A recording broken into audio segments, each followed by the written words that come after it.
agile, not agile.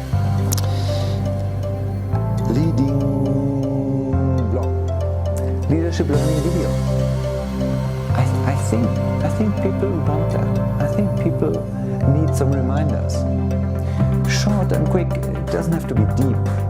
If they want to learn, exactly how to do and apply it, they have to come to our workshops or have to do some coaching with us.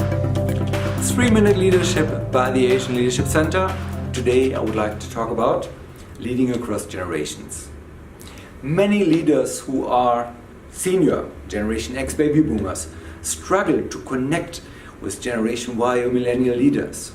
I want to share with you a great technique that a coach of mine, who is a regional manager of a high technology company here in Indonesia, is using, and we call it reverse mentoring. What he does is the following. Out of the millennials, he chooses 6 of them that he thinks have bright potential.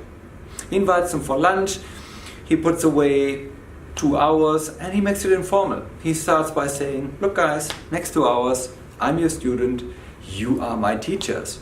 And then he asks them 2 questions. Number 1, where do you see our industry developing in the next 5 to 10 years? And number 2, you as young leaders, what are some of the products you would love to see out there in the world within the next 5 to 10 years? And then they start sharing. And he says, Michael, the biggest challenge is to be quiet and to just listen.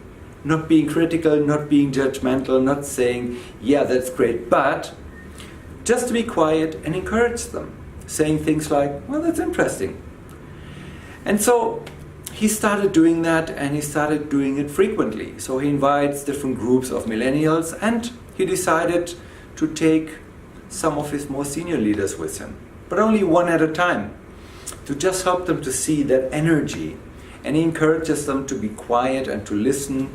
And then he says, of course, there are so many ideas, there's so much energy.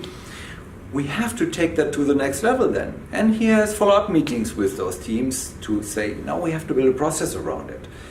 One was the idea finding, the other one is to, what of this can we put into reality? And so basically those 2 generations learn from each other.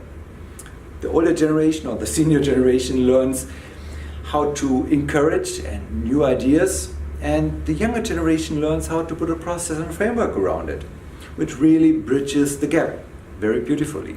And he says, Michael, changes are happening. The younger generation leaders are more courageous to speak up. The older generation leaders can hold back a little bit more to not be directly critical or saying, oh, we don't need that. So it really changes the culture of leadership and innovation and speak up within this company. We encourage you to try it out. Let us know how it goes, and we hope you found this helpful. Have a great day. Bye-bye. Yeah, we do it like many others do it. So hopefully there are more and more videos and e-learning stuff out there that helps leaders to be reminded.